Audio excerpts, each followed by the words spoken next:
Hi, I'm Julian Kasper, and in this video I will show you the workflow of creating stylized characters in Blender based on my experience in film productions at the Blender Animation Studio.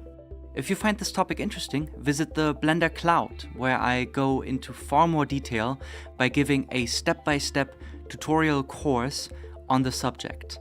This tutorial is in a way a brief version of the full course, so be aware that I'm not going to dwell on any details.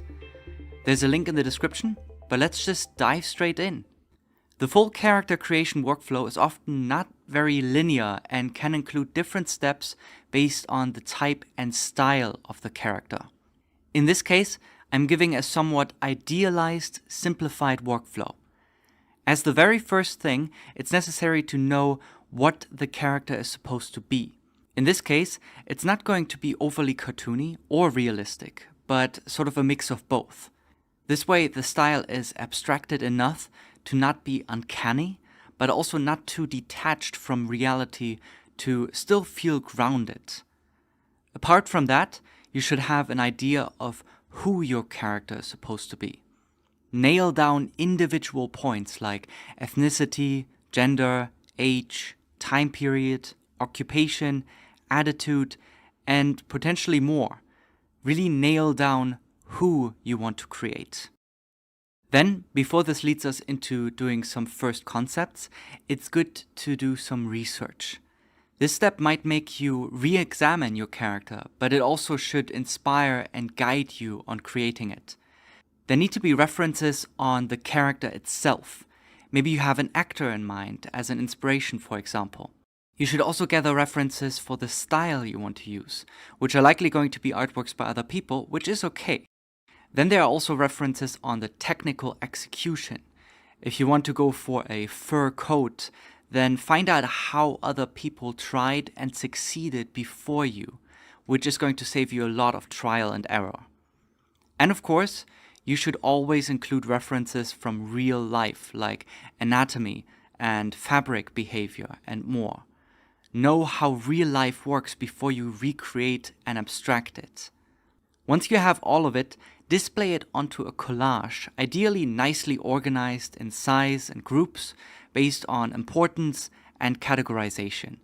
My personal recommendation is using PureRef on a second monitor, phone display, or even printing it out on paper. Now it's time to work on the design of the character. The ideal scenario is to work from an existing concept before going into 3D. This might be your own drawing or someone else's, with their permission and credit, of course.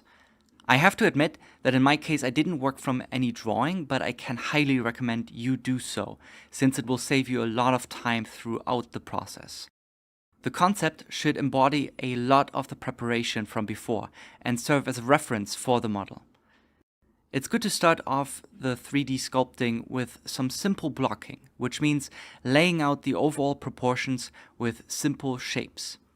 This can be done by creating and placing cubes, cylinders, and spheres, and sculpting them roughly into shape. From here on, you add more definition and detail over time, step by step. It's okay to keep the shapes very planar and rough for now, until the overall shapes are set in stone. Definitely keep multiple objects around. You don't need to sculpt everything from one object. Also make good use of symmetry options to save time. To not really worry about running out of geometry to sculpt on, there are helpful tools in sculpt mode. One is dynamic topology, which is enabled with Ctrl-D, which creates and removes geometry dynamically while you are sculpting. In the options, you can further define things like the resolution and the remeshing method. There's also the new voxel remesher that remeshes the entire object almost immediately with the shortcut Ctrl-R based on its volume alone, which is a much faster and reliable method with much better performance. It even remeshes intersecting objects if you merge them. You also don't actually need to use that many brushes to get the first sculpt going. Simple draw, crease, smooth, and grab brushes are usually enough. Once everything is roughly where it should be, it's good to finally merge the separate objects, either with the Boolean modifier or by just joining them and remeshing everything with the voxel remesher. Afterwards, you can paint the objects with vertex colors to get a better impression of how the character will look like. This is very helpful, but also remember to turn the colors off from time to time, since they can obscure the actual shapes of the sculpt. You can even paint in things that are not there, like eyebrows and eyelashes, to keep things fast and flexible for now. For the hair, you can again use separate objects or extract geometry from a mask, or by using the skin modifier or even curves to create separate hair strands or ponytails. Afterwards, add vertex colors to those as well. If you don't have a strict concept art to follow, you can continue to polish the head sculpt or create design variations before settling on one of them. Just make sure that you increase the resolution and polish for the final head sculpt until you are happy with the results. Different matte caps or even your own custom ones can help you see surface imperfections more clearly. And don't worry about losing the vertex colors at this step, since they can always be repainted afterwards. They just serve as a pre-visualization right now anyway. And again, keep references on the side, especially when sculpting things like hair, which can be very tricky to pull off if you're not used to it. For the rest of the body, it's basically the same thing. Starting with basic separate objects to block out the proportions and shapes is a good workflow. Also try using the mirror modifier with a custom mirror object that serves as a center axis. This way you can easily keep the entire body symmetrical, no matter the transforms of each object. Also, don't forget to apply the scale with Ctrl A of your objects to avoid weird brush behavior. It's good to sculpt the character in a resting pose, like a T-pose, with very straightened and angular limbs, or in an A pose, which is more relaxed with, for example, 45-degree arm angles. The T pose is a better resting pose for later rigging and animation, while the A pose will give you more accurate deformations in the animation if the character is leaning more towards a realistic style. Keep sculpting and refining the proportions and shapes until you are happy before joining everything together. For the clothing, it's again good to extract new objects from masks and refining them further by adding folds wherever there should be compression and stretching in the fabric. Vertex colors will again help you with your impression of the character so far, and you get to experiment with different color palettes. If you decide to change the overall proportions of the character, it's easier to merge all the objects of the body together and adjust everything together. Just be careful about any modifiers you might have still active. Afterwards, you can split them into individual objects again with the shortcut P in edit mode. You can again create variations of the outfit, but extracting them via masks is not the only option to create them. You can also, for example, box model a shirt, subdivide it a bit, and shrink wrap it back onto the sculpted body and continue defining it from there. Keep adding more sculpted parts of the outfits until everything is there. Some objects can remain a bit rough until you get to the final polishing later on. Before settling on the design completely, it's a great practice to test the current one and see if it can be tweaked in any way. This is also important for the later rigging and animation, to have a style guide already at hand. Before work can start on that, it's important to have a better mesh to work with, instead of the highly dense sculpt of the head right now. I can recommend to either roughly remodel the head manually from a subdivided cube that you snap back onto the sculpt with a shrink wrap modifier, or to use the new quad remesher in the object data tab to the side. Just make sure to have enough overall density and place the geometry a bit more accurately around the eyes and mouth with some manual modeling. Also make sure the eyelids have 3 to 4 edge loops on them to be able to close them too. Add an inner mouth and some teeth and a tongue that closely represent the later polished result, but it's okay if they're a bit rough for now. To get most of the sculpted detail back, you can add a multi-resolution modifier, subdivide it a couple of times, and add a shrink wrap modifier. Shrink wrap the original sculpt onto the new one and apply it, and you will have the detailed version on the multi-res layers. Just make sure to not shrink wrap any geometry that wasn't there in the original sculpt, like the inner mouth and inner eyes. With a vertex group and some weight painting, you can exclude parts to be shrink-wrapped by adding it to the modifier. Add some shape keys, model and sculpt on each one to get different facial movements, and mix and merge them however you like to create various expressions. Be careful to only work on the base resolution, not any of the multi-res layers. For this task, you essentially only need the grab and smooth brushes to move stuff around and relax areas a little bit. Start off with the basics like closed eyes and an open mouth. You can create the same shape keys for multiple objects and either animate them together or even hook them up via drivers so that they all slide together. From there, work your way up with simple smiles, angry shouts, and very stretched and compressed expression tests.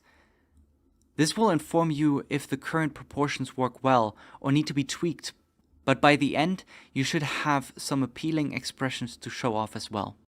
Like always, references are important, even if you're just filming yourself to know how a face is really supposed to move. You might realize the eye shape doesn't really work with all the expressions, or that the eyebrows are too high by default, or the teeth are too low and small. Just tweak those areas until it looks right. Just make sure to always get some feedback from friends or co-workers before moving on to the next big step. Or if you're in an actual production, sign it off like all the other steps by an art director or whoever your superior is. To make it all look even better, you can add some additional asymmetry to insert more character and appeal into each expression, and you're done with the general design. From here on, the task is to create the actual production-ready asset and finalize the style. The sculpted character so far is sadly impossible to rig and animate in any production, so the model needs to be cleaned up. This is where the retopology comes in. Retopology is about creating a version of the model that has the lowest necessary amount of geometry with the same shapes as the original one, especially when subdividing it. Just create a new object and either start from a simple base object or just polymodel it all the way, starting from the face. Make sure to use a mirror and shrink wrap modifier and enable face snapping in edit mode to keep things close to the original sculpt. From here on, it's all about extruding, ripping, cutting, filling, and merging geometry to get the topology you need. There are a few things that make up a good retopology. The edge flow is very important, which is the direction of the loops that are going around the surface. These are all made from quads, which are faces with 4 sides, and they're led into different directions via poles, which are vertices with less or more than 4 connected edges. But never go above 5 connected edges, otherwise they might become really visible. It's very much a puzzle where you need to create an efficient and very functional version of your objects that supports any sort of movement, compression, or stretching that will happen with it once it gets animated. For example, just like for the expression tests, it's good to add some extra loops on the eyelids, since these will have to close too and need that extra geometry. Joints need a minimum of 3 edge loops to be able to bend while keeping their shape. If you want to exaggerate a crease somewhere in the face for certain expressions, also have a minimum of 3 edge loops ready, like at the laugh line or between the brows. Using the subdivision surface modifier will smooth the entire result, so be aware of stretching. That's why you should mostly rely on evenly sized quads all over the place, especially on areas that will deform a lot or are very curved. Creases and hard surfaces are an exception usually, since the former needs more density to stay sharp and the latter doesn't need any extra loops to deform well. It's generally a good practice to start from the face and to retopologize each limb separately from there and stitch them together afterwards. Make the loops generally follow the shapes and muscles of the body to support the direction they will deform to. Make sure that most loops lead back into each other. You don't want some loops to spiral all over your objects. At some point, you will have retopologized everything that was sculpted, which is when you will have to model things that weren't already there. But first, add a multi-res modifier, subdivide it a couple of times, and apply the shrink wrap over it. Then click on Apply Base and get rid of the multi-res modifier too. Now your retopology will have the same volumes as the original sculpt when adding a subdivision surface modifier. From here on out, you can model in some inner eyelets, inner mouth, polish the already existing teeth, gums and tongue, and model in some proper eyes. When you get to the clothing, you can duplicate parts of the body to have a good base to start from. This is also the time to add some more definition to roughly sculpted objects, or adding seams and nice pockets to pants and other details.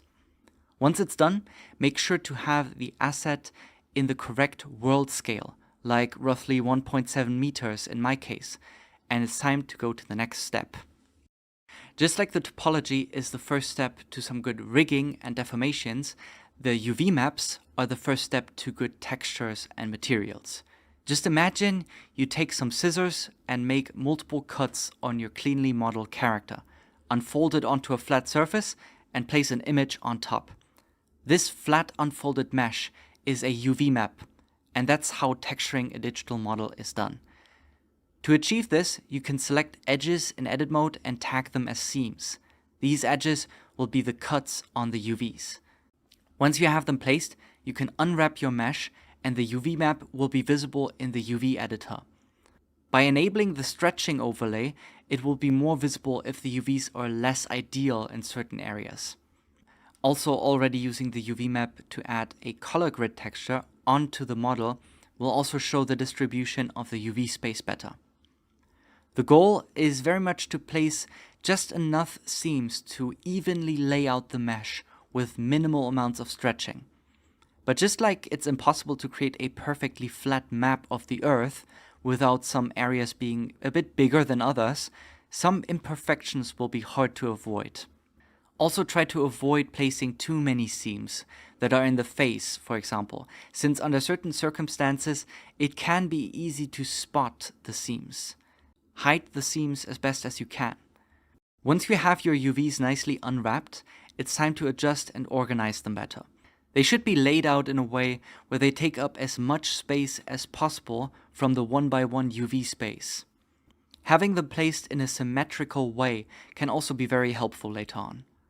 Make sure the UVs are generally having the same scale unless you want some UV islands to get more texture resolution than others. It's a bit like packing your luggage and making sure everything fits in perfectly without getting all messed up. For areas like the eyes and lips, it can also be helpful to select that geometry and projecting it from the view, smoothing them out a bit and stitching them back to the rest. Whatever makes the UVs more evenly distributed. If you start adjusting UVs like this in detail, remember that you can pin UV points with the shortcut P, so that they don't move when unwrapping those UVs again. Also make sure that none of the UV borders are too close together and that no UVs should ever overlap unless you know what you're doing. You can also use UV sculpting tools for wider smoothing and grabbing of areas, but be careful not to cause too much stretching with it. Scale some areas with proportional editing enabled to get some more evenly sized UVs at the cost of some more stretching. It's always a bit of a balancing act between the two. For the clothing, it might also be important to have the UV maps laid out in neat rectangular patches. This way, it's very easy to just slap on some fabric patterns without having them distorted or go into weird directions. Just pin the borders of the islands and enable live unwrapping. Then adjust the borders to be as rectangular as possible, and the rest in between will automatically conform to it. And keep comparing it to the grid texture in the 3D view.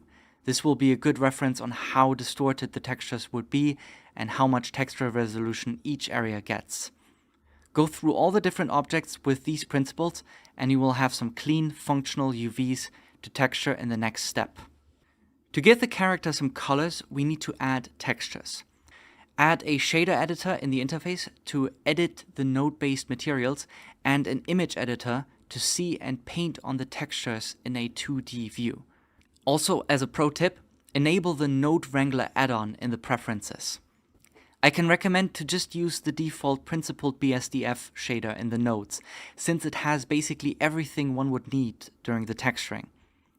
Then start out with the basic colors.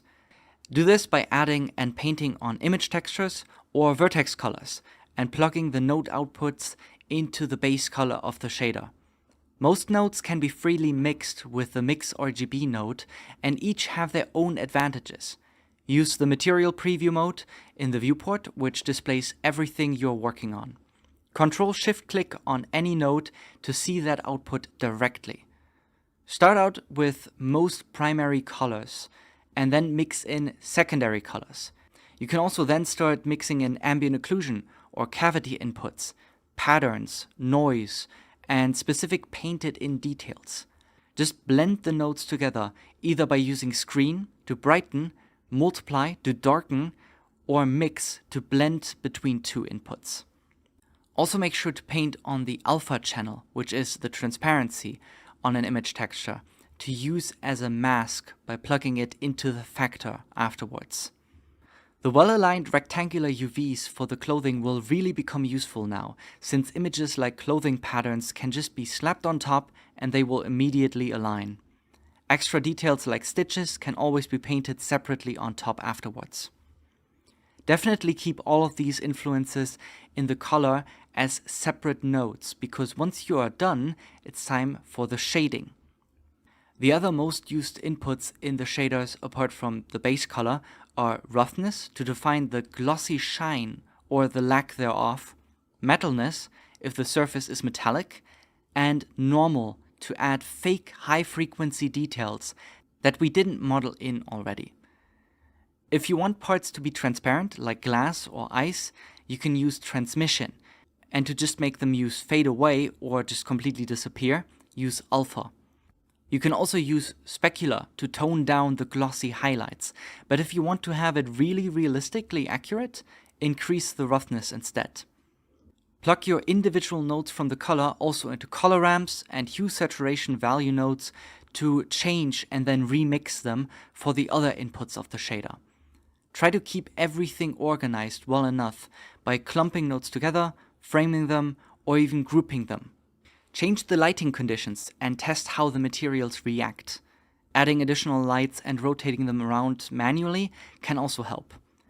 In case of the skin, it's also good to add subsurface scattering, or SSS in short, to give it that waxy look like the light is shining through. To give a nice fake hair look on modeled hair, I can recommend the anisotropy shading, which adds a directional distortion to the glossy highlights. Turning the anisotropy to 1 by itself is not really going to look convincing or even good, since it just adds a spherical pattern based on a world axis. You need to create a second UV map, add it as a tangent node, and plug it into the tangent input of the shader. The orientation of the UVs will then influence the direction of which the highlights will be distorted towards.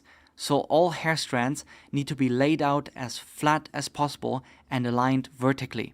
Now the shiny streaks are going horizontally across the surface instead of the fixed spherical direction of before. To fake individual hair strands of hair, you can paint a black and white texture with small value differences and plug it into the anisotropy rotation. Adjust that same directional map with a color ramp and plug it into the roughness. Add color, and you're done. Keep testing and tweaking your materials in both Eevee and cycles, and optimize it towards the render engine you want to use later on for the final rendering. Once you're happy, you might have a hugely complex, nonsensical node tree. This can be then simplified by only looking at the necessary inputs that lead into the shader and baking everything down into a set of image textures. Just make sure you have cycles set as the render engine. You Ctrl-Shift-Clicked on the part of the node tree you want to bake and select an image texture node where you want to bake it to, and it should work. To speed up the baking process, set the samples to something pretty low, go absolutely overboard on the tile size, set the bake type to emit with a generous margin, and click bake. Ideally, once you're done, your character should look good whether you use Eevee, cycles, or just material colors in the viewport. Just like we wrapped up the original design with some expression tests, this is the time to put everything that we made so far to the test with a full pose. This is to see if there are any last adjustments that should be done, like tweaking the proportions of the body, fixing stretching, etc. Of course, it's also great to not present the character in the current resting pose. The Rigify adding in the preferences can really help to get some rough poses going. Add a basic human meta rig and adjust the placement, size and orientation of the bones in edit mode to fit the character. Don't forget to enable X Mirror to save yourself some time. Once you're done, click on Generate Rig and there it is. Select your character, then the rig, and with Ctrl P, parent the objects to the armature with automatic weights. With this done, you can do some exploration in the overall pose, experiment, and see what you want to go for. Since the rig is pretty procedural, there will be issues. If some deformations are outright broken, you can manually go into weight paint mode and paint out some issues. Make as many poses as you want until you find your favorite in the end. Don't forget to look at references and even make references from yourself if necessary. I recommend to have a second viewport to the side and set the shading to be completely black, maybe with some dark gray outlines. This way you can see if the silhouette is readable enough. The pose can then be tweaked towards a single camera angle or any perspective you want to render.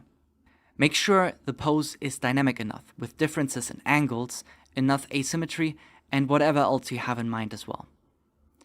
In this example, I wanted something comfortable and confident. Not a super happy victory jump or something like that, but something way more contained and down to earth. Have an idea in mind of what kind of pose you want. Then apply the armature modifiers as shape keys, and then you do essentially the same thing as with the expression tests. Add more shape keys for various non-destructive fixes in the deformations and keep comparing it to the original resting pose because the proportions shouldn't change, of course. This is very easy when animating all shape keys to 0 on one frame and enabling all shape keys on the next one. Creating variations this way is also a good opportunity. If you notice that the arms actually look a bit weird in length or the hands are too big, now's the time to make last changes before committing to the end result. Also, sculpt an expression that you like and polish it until you're happy. From here on out, you can place some lights, a nice environment, and render a final image. Render multiple angles or even a turntable to show as much of the character as possible. A so-called clay render is also good to show off the model itself, where it's rendered colorless in diffuse gray with only the bump and normal information at most from the materials. Add wireframes on top as well to show off the clean topology you created. Render those also as turntables and you have a complete character for production that you can show off. From here on, there are of course more steps like doing an actual rig for the animation testing, and the rest of the production. But in terms of finding and developing the design and style of the character, these are the steps you need, at the very least, to create a complete stylized character workflow. If you're interested in more educational Blender content, a huge asset library of all the Blender Open movies, or you want to support these projects, head on over to the Blender Cloud and say hi in the comments. You will also find a fully rigged version of this example character called Rain and various files from the creation process. I hope to see you there, and thank you for watching.